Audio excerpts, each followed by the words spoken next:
Hello, folks. Good evening. How are you today? Sorry, we're 2 minutes late, unfortunately. Well, probably because I got a little shocker a couple of minutes ago. First, I want to say welcome to another edition of Just Banter, and today's episode from family law to the world of art. We have a great guest on tonight. Her name is Saratu Ishaya-Audu, lawyer who's now turned an artist. So let me go back and tell you about that little shock I got. So, the Nigerian government said they were going to open the airports on September 29th. Brilliant, wouldn't you say? Said a lot of people started making their travel plans. Everybody getting ready, everybody trying to get their hustle going on. And then boom, just this evening, but barely an hour ago. So I just heard the news. Nigerian government shifts opening date of airports to the 5th of September. Wow. More money down the drain for a lot of people. A lot of shock. Travel disruptions. Well, it should have been expected because, COVID-19 and all that, a lot of drama around it, so a lot of different things happening. So we all should be prepared for little surprises that come with it.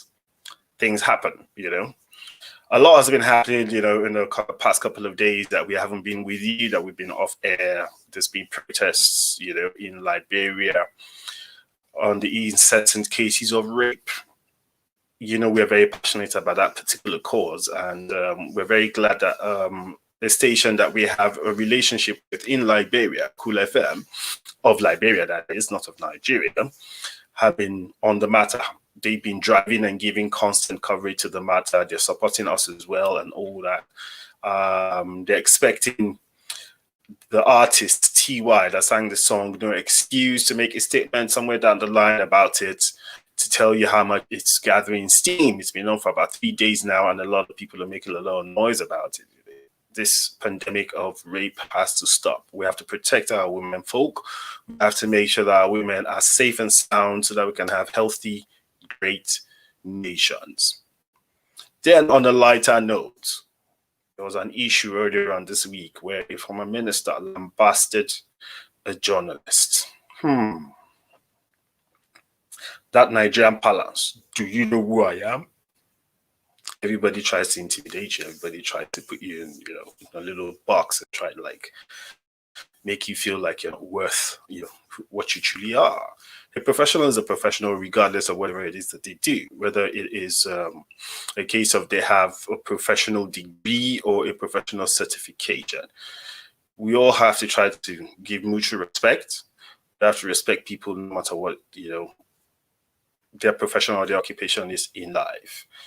It is not about what they do, it's about how they do it. So once they're doing their jobs and they are giving, you the respect that you deserve, I believe that, you need to. But then again, once you're a public official, or you say you are a public figure, quote and unquote, what you have just said to the entire world is that you belong to them. So if you're a public figure, it's your responsibility to answer questions from members of the press or from the public when they demand to know exactly what is going on. If you don't want to answer, you could always deflect and find something else to say, or just dance around the issue. But don't go, off the handle and lambast and say stuff, like the former minister was saying. I found that quite shocking, and I hope that his apology so far, what he said, I hope he truly means it. But if he truly means it, I think he should approach the journalist. I think his name is Charles from Daily Trust. I think he should, write something to him in the public space to show that he really means and is very sincere about his apology. So now we'll go on to the show. First, I'd like to talk about the world of art. In 2018, a painting by Ben Enwenwu sold for £1,205,000. Mind-boggling, isn't it? Yeah. So Ben Enwenwu's famous painting, Adetutu, sold for that, mind-boggling amount. The painting had been missing since 1974. I think he painted in 1974, and then the painting went missing after he died in 1994, 1995, something, somewhere around those lines. So there are actually three versions to that painting, not Adetutu. But that particular one was discovered in a North London flat and was taken to auction and is sold for a mind-boggling price. The art world in Africa is gaining traction. Things are beginning to happen, especially when you see a family lawyer of 25 years experience deciding to ditch her gown, ditch the books, pick up an easel, a brush, and some color. And she decides to splash up the world. And her strokes are very Picasso-like. I'll bring into the studio now a good friend of ours. Her name is Saratu Ishaya-Audu. Hello, Saratu. How are you? Hello, hi. Thank you very much for having me. I'm very well, thank you. It's our absolute pleasure. I mean, having somebody of such immense talent coming on our show, it's always, inspirational to the people that watch. People like to see and hear different things every day, especially things that motivate them to be the best that they can. Now, you were a family lawyer for 25 years. Yes. A very emotional job. Yeah. I know, you need to have a lot of compassion to be able to do that job, effectively. You have to be sincere with people, relate with people. Is that empathy that has led you into the world of arts, or is it that empathy that is inspiring your art? I think it's to do with unpacking. So when you're a family lawyer, you are the buffer for family problems. So by the time people get to you, there's a lot of acrimony. And you have a lot of voices in your head of, clients calling you at 7 a.m. till 11 because you're their everything. Whether they see their children depends on you. How much the percentage of the family home they get depends on you. If it's your client is a man and he happens to be working, his income and his current, future wages depend on your work. Yeah. So a lot of work you have to do. And in order to present successful cases, you have to know your client. One of the things that I also would do, I'd research my judges. So I'd know the judge. You would know what your opponent is saying and therefore what they're likely to throw at you in a hearing and what you need to answer to. So I think that after doing that for about 25 years, I needed to unpack it. And what art does is that it allows me to work through emotions. And so I look at things like codependent relationships, which I've come across a lot, and I'm able to unpack that and, get it out of my system. So I think that's what I'm doing with my art, getting out a lot of the trauma that I've had in my life, whether vicariously or through my own personal experiences. I think with the art, I'm sort of getting rid of that. So a lot of emotions now are coming out, in fantastic artwork, like the one I can see behind you. I mean, that looks absolutely fantastic. We should snap a picture of you like this, So what's that one called? So this is called The Three Praying Women. And my name is Saratu Victoria. My grandmother's name was Sarah and my mother's name was Victoria. And we're all three praying women. So this is my grandmother, my mother and me. But I've done it in, different colors, and I've done metaphysical interpretations. So every human being has, I think, two faces. You might have a red side, a yellow side, a blue side. So that's kind of what I've represented in this one.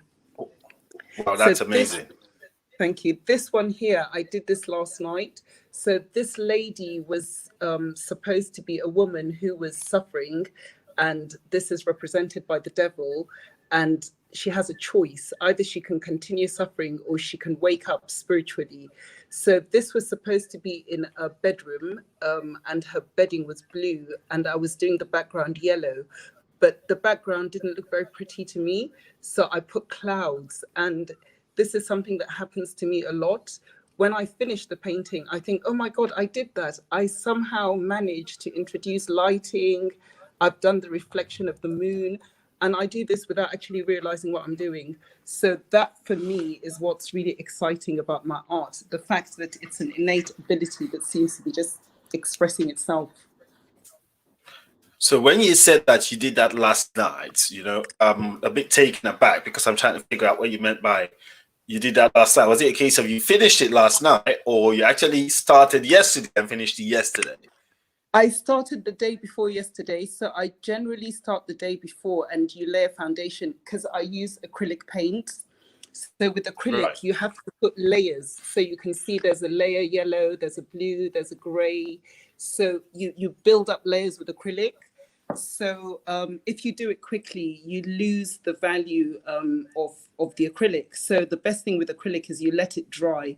So I do a couple of coats the day before, and then I finish it the next day. And I paint the way I read. So when I read about 5 books at the same time, and I paint the same. I have about 5 paintings that I start at the same time. And it just depends on the mood. So I'm in a blue mood, so I'll do blue. I'm in a red mood, so I'll do red. And that's kind of how I do it. My art is completely emotional driven. If I don't feel like painting, I don't paint.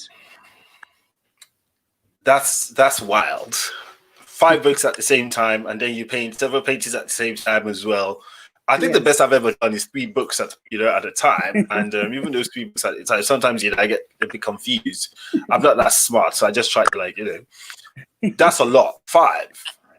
Yeah, my son says it's because he thinks I've got ADHD. I'm unable to concentrate long. But the truth is that I get very bored easily. So what I do is I just make sure that I don't get bored. And I do that with my painting by doing different mediums, different stories. I keep myself engaged. I think that's part of my life, is keeping myself interested, because I flit about quickly. And I think that comes across in my painting. Okay, so let's go back, a couple of steps and all that. A little background. Where were you born? Where did you grow up? What led you, what was the path that you took?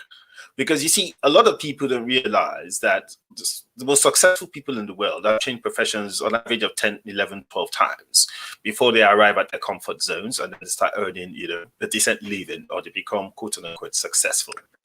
You have gone a 360-degree pivot from being a lawyer to painting.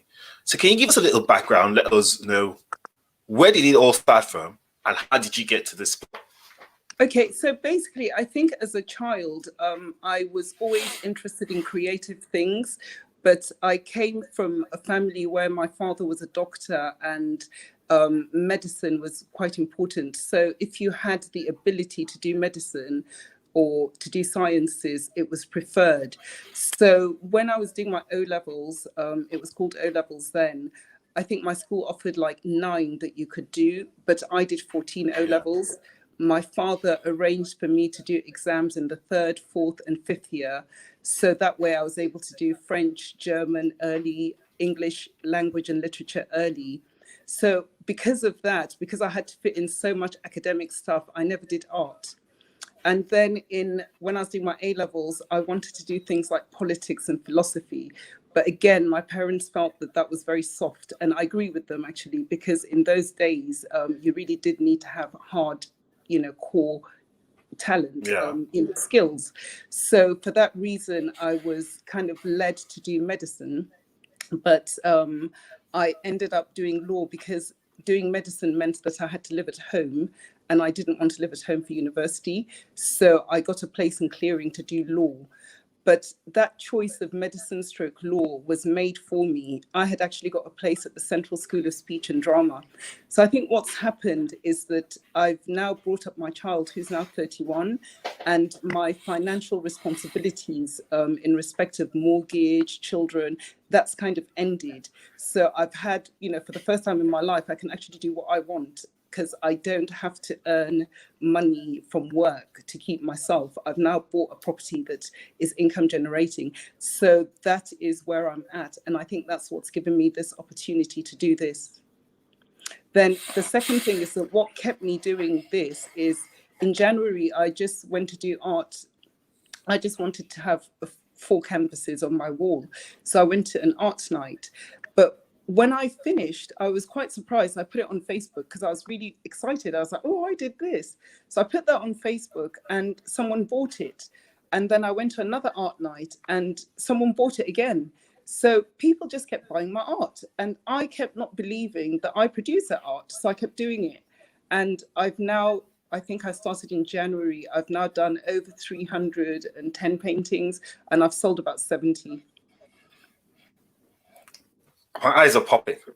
300 and what? 310. I'm very energetic. I have a lot of energy. So whatever I do very, very well. And I put in a lot of energy simply because I'm just very interested in whatever I'm doing. I'm interested in life. And I use my painting to explore political topics, philosophical topics, all the things that I'm interested in, music, you know, so it's a combination, a fusion of my life I'm putting into paint. And when you see my vivid colors, they represent my boldness and my courage. I'm very bold and I'm very courageous. And I don't believe in no. I believe that if you want to do something, you should do it. You can achieve it. And I also believe that you create your reality. So an example of that is this painting here. Can you see it? Yeah. Okay, so this painting is a hand. And what I'm saying is that you have the world in your hand. It's up to you what you create. So, you know, a long time ago, I used to be a victim and things happened to me, and I changed that around so that I create what I want. And I think I'm trying to pass on that message to people that are younger than me that I see struggling. You know, if you're depressed, if you're suffering this or that, stop trying to change the world. You won't do it. Change yourself, you know, and create what you want. Focus on what you want. So, for example, yesterday night, I painted an aeroplane called Zulu One, because I'm traveling, or I was traveling, and I suddenly decided, wouldn't it be nice to have a jet? And if I had a jet, I'd paint it gold and I'd call it Zulu One. So I painted that last night. That's this one here. Okay, so now this has gone pretty wild because I would love to own a jet, whether it's on canvas or in real life. Now there are a lot of colors in here, and that that's expressing a lot of emotions that have been bubbling to the surface from your paintbrush. Now there are tons of people who are really scared to live life, and they don't have this opportunity to be able to express themselves through art. Some do it by talking, some do it by writing, but the world doesn't get to see it.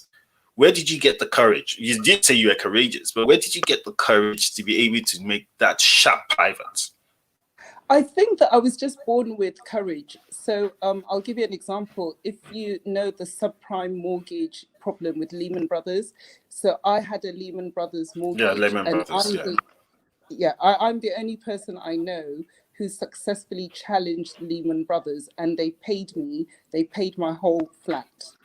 It gave me a break. No. So I'm just that kind of person. When I was a kid, my mother used to tell me off. She used to say things like, why can't you learn from other people's mistakes? Why do you always have to try things? Because I'm an initiator. I was born to initiate things. People follow me. I can't do anything about that. It's my destiny. Well, you have a relationship with a historically rich city called Zaria in Kaduna State. Yes. Now, Zaria, was much, much more famous for Queen Amina of Zaria. Yes. She was courageous. She was bold. She took the world and shook it. And she made a statement, and that statement still lives on till today. Yes. Now, you came out of that same environment and you're doing something similar to that. Yes. A little while back, you actually started you're trying to start a political party. Yes. Really? Yes. Where did that come from? Okay, basically, I have a passion for Nigeria. And I see things, because I'm both English and Nigerian. I'm Anglo-Nigerian. So I'm able to see things that happen in England that I feel can happen in Nigeria. And I think Nigeria, we have a lot of resources. The people are extremely intelligent. But so for that reason, I wanted to lead a political party, because I felt that I could make changes that were relevant. But in my dealings with Nigeria, so I have this page called New Nigerian Order. It's got about 40,000 Yeah. followers. So in my dealings with those people, I realized that the reason that Nigeria is the way it is, it's not to do with leadership. It's to do with the personal leadership of every single Nigerian. You know, you have 120 million people, and if you are not the leader of your own self, if you allow other people, you know, you spend your life complaining, but you vote the wrong way, you receive bribes, you're unable to see patterns that repeat, you're unable to join hands together and say, look, this is, you are not my enemy, neighbor. The fact that you're Hausa and I'm Yoruba, it's not enemies. The enemies are the people that are raping our country. Where is our oil money? What is the West doing? Can we export things to the West? Why can we export raw materials, but we can't export finished products? You know, when Africans put their heads together, the world needs to watch. So that's what I wanted to do with Nigeria. But then I realized that it was a consciousness problem. If you take, say, for example, my house, the people that look after the house, say in Zaria, where I am, I need to say to those people, you know, you have a right to education. Do you understand that? You have a right to hospitals that work. If you say that, they'd think you're mad. So I realized that rather than try to change Nigeria, I was going to try to change my own self. And that's what happened. So I stepped back. And what I'm doing at the moment is passing on the message that I think Nigeria needs, which is a consciousness. Raise your consciousness. You know, it's not, what you do is not what makes you successful. What makes you successful is who you are, you know? So it's not what you do. When you go around stealing from people, you're not successful. Who are you? Are you a person of integrity? Are you a person? So those are the things that I think that Nigeria needs to work on. And at the moment, I think I can pass that message on through art. So I can say to people, look, if you're a victim, it's up to you to change it. If you're a victim and you're a Christian, then, you know, Jesus said that the poor will always be with us. So if you want to be poor all your life, be poor all your life, or turn around and do something. When I was in Nigeria, I felt that I was stuck and stranded. I was under my parents, you know, I had to get pocket money. So I used to get only 200 naira a week pocket money. And it just wasn't enough for me. So what I did was I went to the market in Kaduna and I bought 4 yards of linen. Came to 250 naira a yard. And then I bought some beads and I sewed the beads onto the linen and I converted something that was 200 naira. I sold it to my mother's friends at 1,500 naira. My mother had lots of guests. So I sold soft drinks. I thought, well, why am I letting you know, you can make your own opportunities. That's what I do. And that's what this art is about. I'm making this opportunity. I had people say to me, well, you've got all your perspective is wrong. You don't know how to grid. And I'm like, I don't really care. What I'm doing is splashing my energy, my life, my joy, my victory. And people are buying that. And I don't care about what you're saying. But now I've realized now that inability that lack of technical expertise is actually what people like. You know, people say to me, oh, I love that. You couldn't learn that in art school. You know, we love. No, but that's the truth. The truth is, there's a flavor to art, and that flavor is you being able to express yourself in as natural a way as as possible. No two styles are the same. Everybody has their own trademark.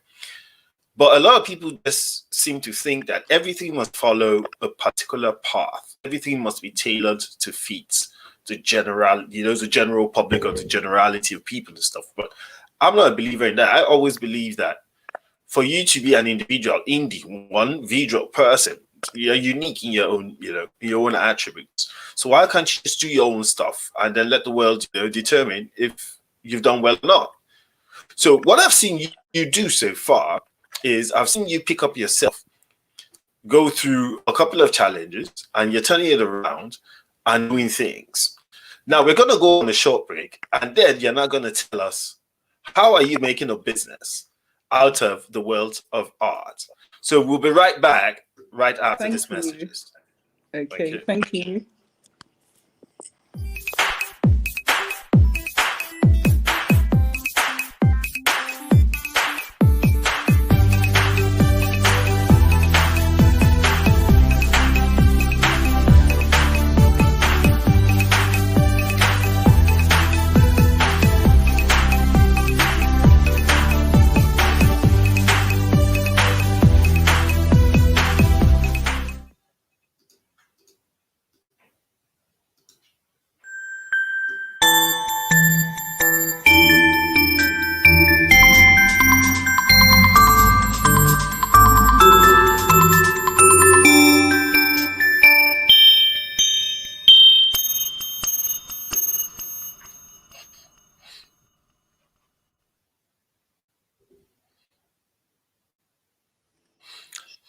Hi, folks. Good evening again. If you're just joining us, you're welcome to another edition of Just Banter.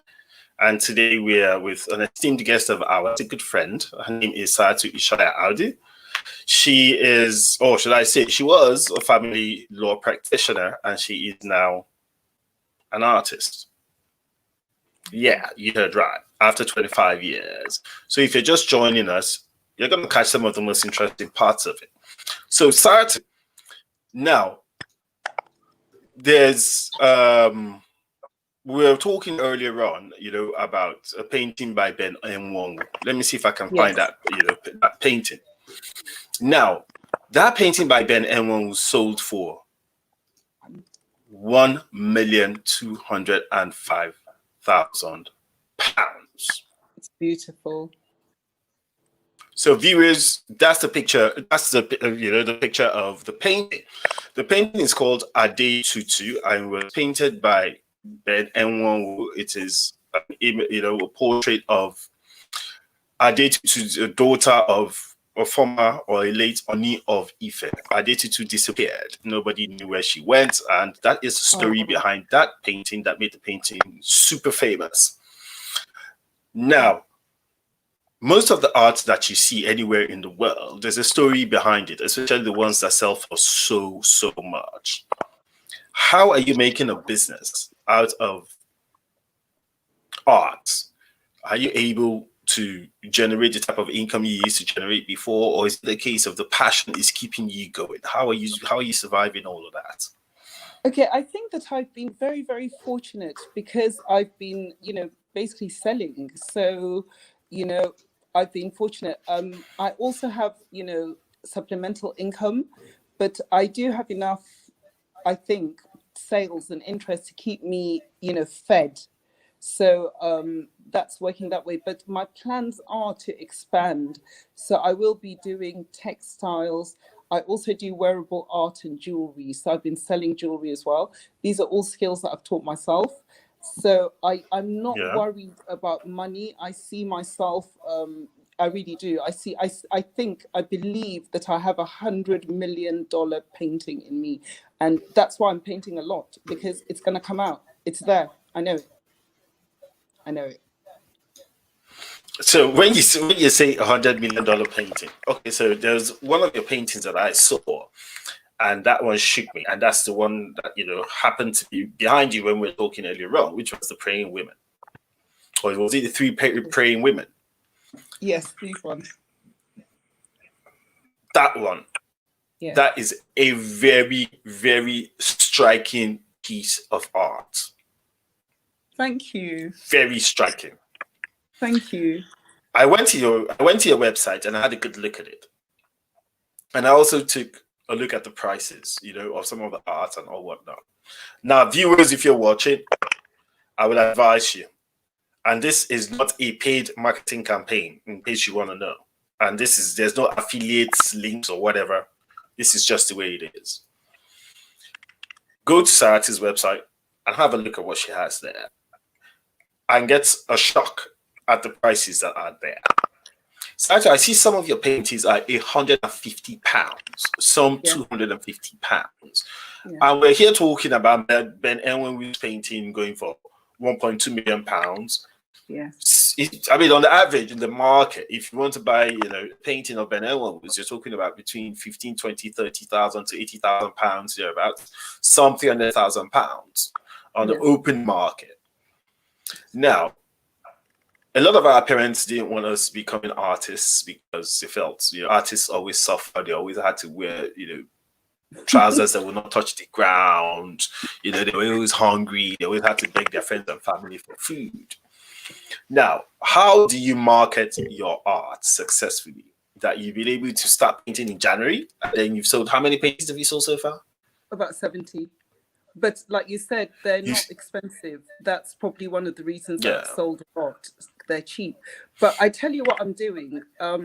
So I believe that so this is where I'm similar to Picasso. Picasso looks at things metaphysically. So I believe that everything that you see on the surface is driven by something on the inside. So I haven't Yeah. really got any problem. I used to work as a salesperson and I was very, very successful. And I tell you why, people don't buy your product, they buy you. You know, if people like you know, your product sells. So when I look at myself, there's absolutely nothing wrong with me as a person. I'm a joy. My paintings are beautiful. They represent me. If you're my friend, I normally represent people that are inspired. You know, I represent inspiration. You know, I've gone through lots of problems. I've got myself up, etc., etc. So that's what people are going to buy. They're going to buy the spirit behind me, which is actually brings us back to African art. So African art is where all abstract art started. Picasso, everybody, they were copying African art, which was metaphysical. In Africa, we had art tools. We used art as communication tools before we started to speak.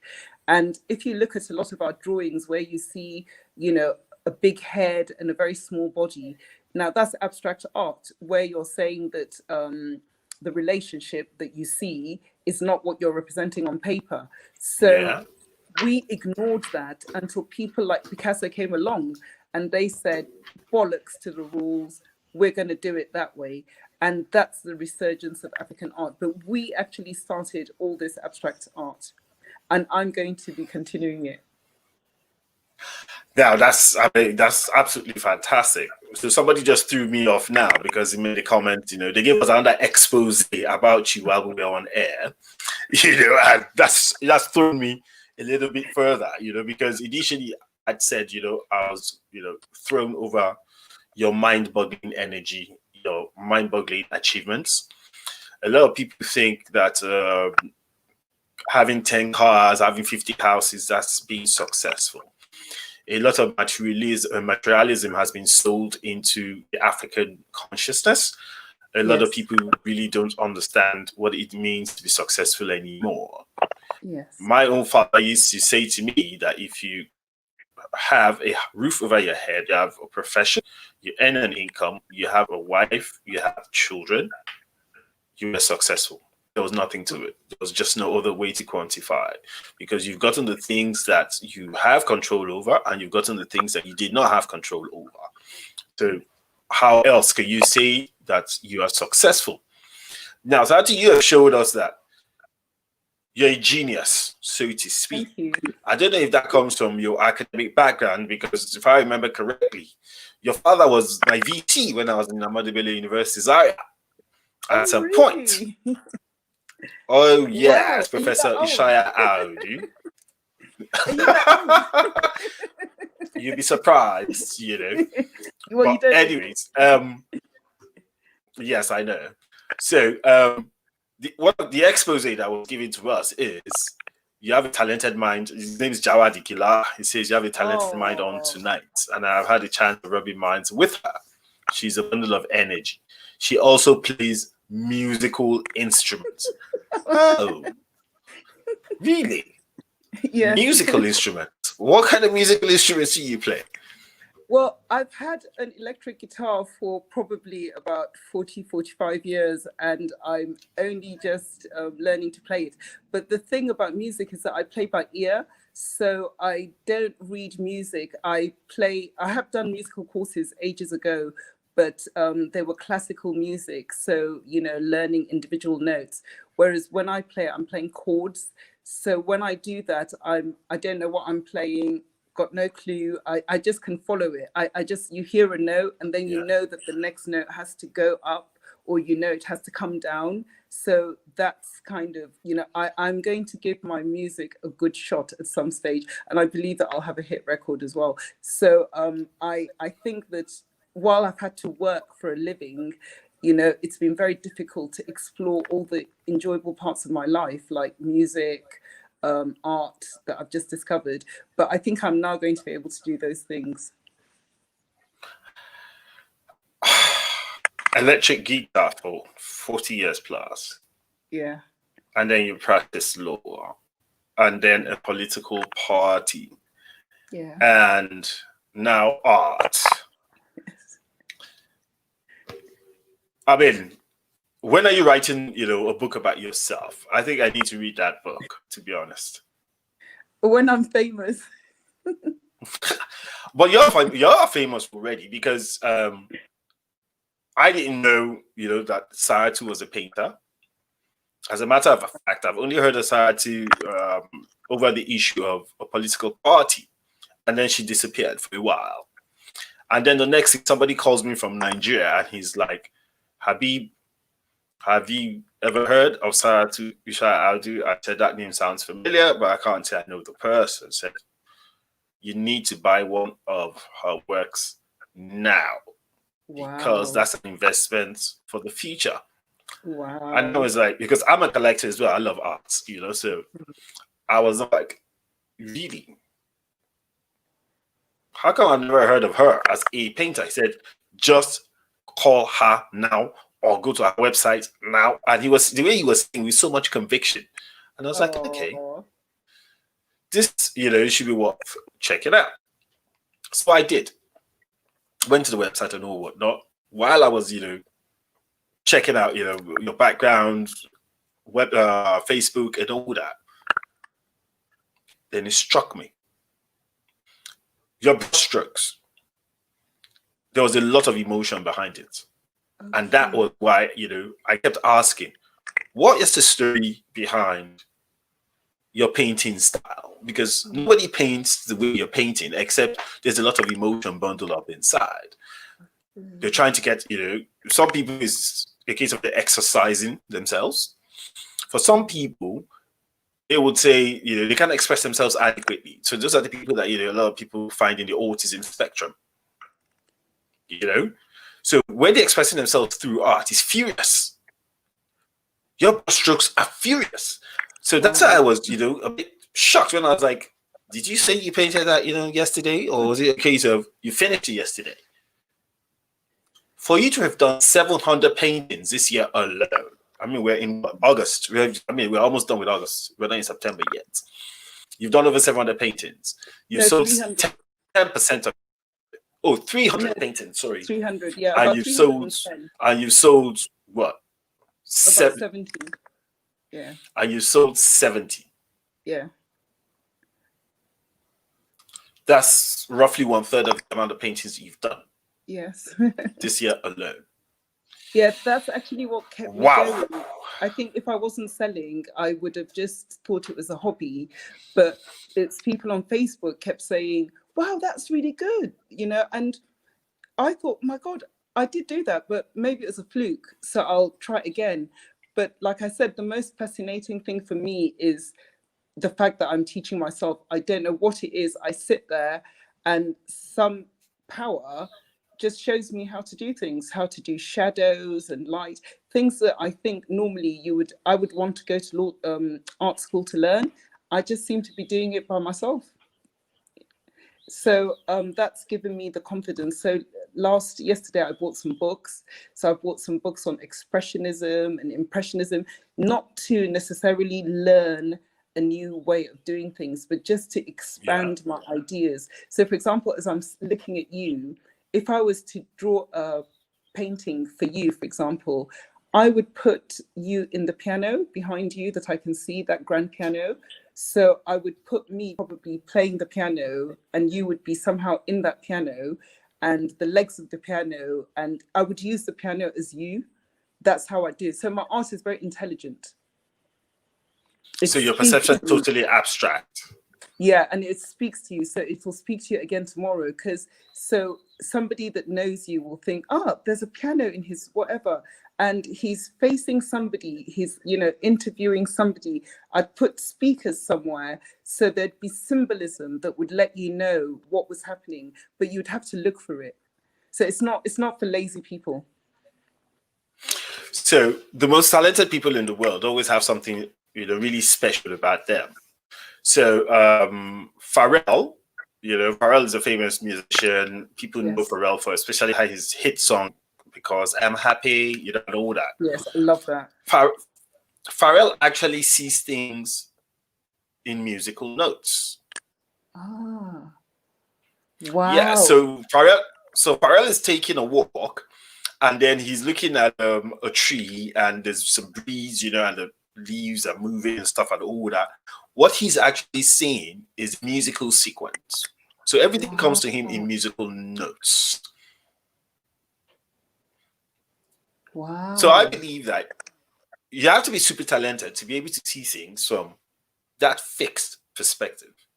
That's a lot of talent there. So you're looking at somebody and what you can see is a painting.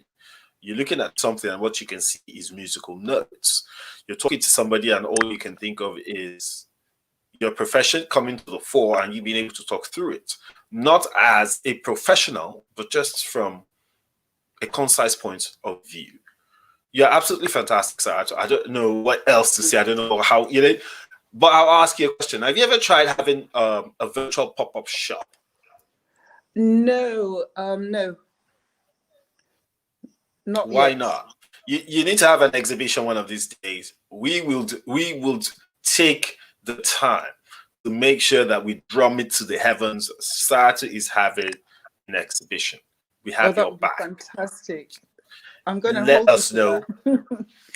Anytime you need to do it. You need to do a virtual pop-up shop. If things ever get back to normal, the new normal, which I doubt is, we have to stop thinking about post-COVID and be thinking of living with COVID. Yes. And then try to build our lives around that. Hopefully you'll be able to do a proper, physical exhibition. I'd love to be there. My first paid job ever. My first paid job ever as an individual was as independent arts, curator in one of the world's famous galleries. Really? And it's actually, in Lagos, called Ajibulu Moniya Gallery. Yeah, so I owe a lot to the late Ambassador Olushola. Wow. Oh well, I owe a lot to the late Ambassador Olushola because he opened my inner eye, to the world of art. He gave me quite a lot of opportunities. I met an old, friend of mine who was my senior in secondary school, and I had the privilege of being part of his first art exhibition. His name is Kole Bako. Kole is a fantastic artist. I hope you get to meet him. He's in London at the moment. I think he's doing a residency in London. That's excellent. Yeah. I think he's doing a residency in London at some point. He's going to be on the show with us at some point as well. Excellent. Kole has been doing some really, really fantastic work over the years. And I've always been proud of the fact that I was there when it all started. It's amazing to be in the world of art. Oh, yeah.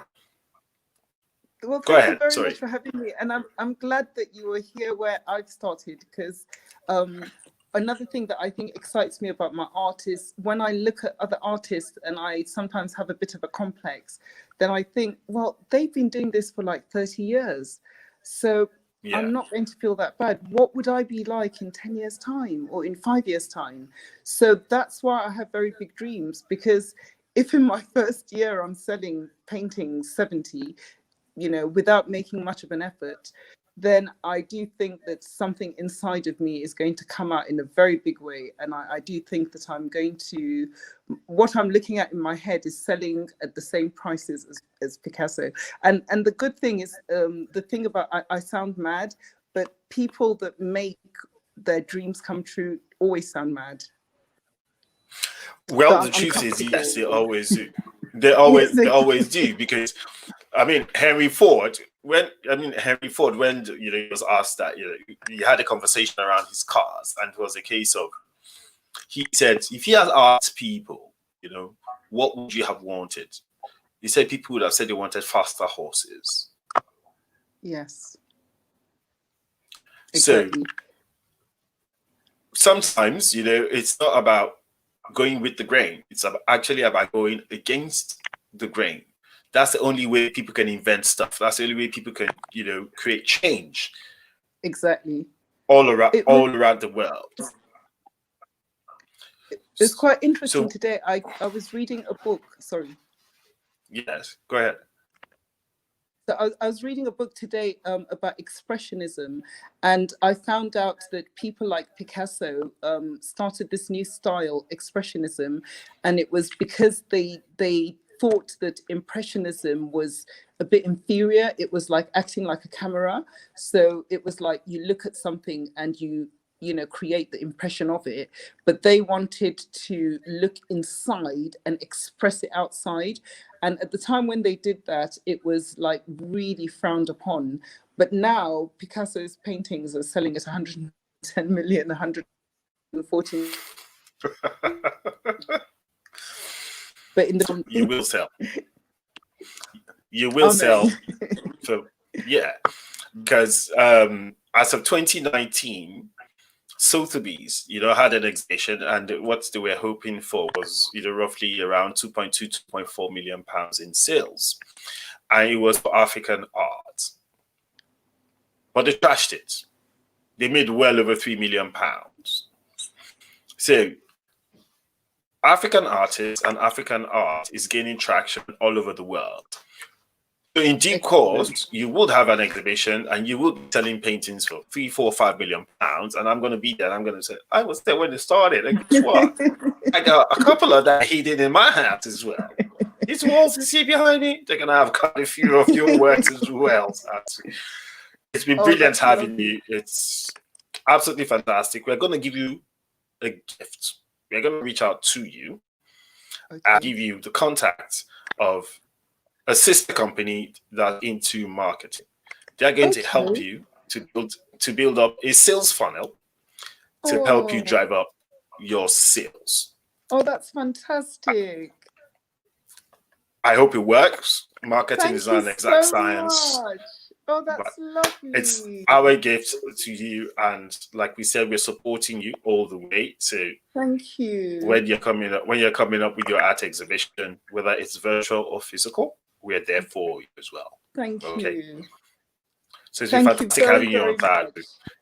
You have a great evening. You're welcome anytime. Thank you. It's been a real pleasure. Thank you very, very much. Thank you. Yeah, we're gonna see you. We're gonna see you when you do that first £1 million painting. And it's been sold. Thank you very much. Take care. Bye bye. Thank you too. It's been an absolute pleasure.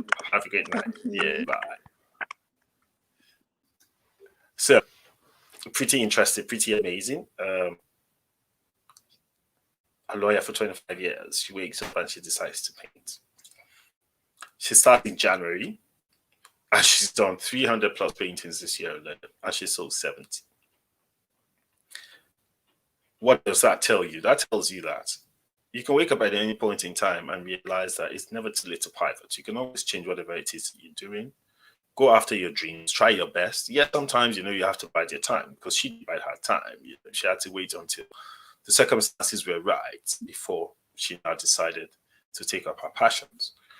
But no two circumstances are the same. You can always pick up your passion at any point in time. Start at whatever it is. It is not about what you do, it's about how you do it. I have seen a plumber, doing his plumbing business, and then the next thing he sets up a company that's selling plumbing materials, and then he sold that business for £5 million. Yep. He sold that plumbing materials business for £5 million. So, dreams do come true. Yes, diamonds have to be under the ground for hundreds of years. They go through all sorts of punishments, all sorts of heats, all sorts of suffrage before they come out, and then they're polished and they become what they are. You can become like that as well. Keep your focus, feed your focus. Look at the people around you. Try and figure out who can be of help to you that you can reach out to. Have a discussion with that person. Stand on the shoulders of giants. Read a couple of books. Always try to read a couple of books. I know tons of people, it's just about the books. That's how they became successful. Learning from other people, learning, the ropes, not necessarily the education they got from college. The most successful people in the world today did not get, their success by virtue of the education they got in college, well, more from the experiences they had outside the four walls of a college. So we hope that you've learned something else again from this show tonight. I've had tons of fun, tons of fun. And I'm going to be heading back right after this show to Saratu's website. I'm going to pick up something again from there. I'm not sure. I'll see which one I can afford. And then I'll go and get it. Collector's item. maybe you should try if you can too. If not, just keep watching there. Keep going to our website, watch our art, relieve yourself of whatever stress, whatever tension. Look at the world around you and be happy and thankful that you're alive, you're safe, and you're well.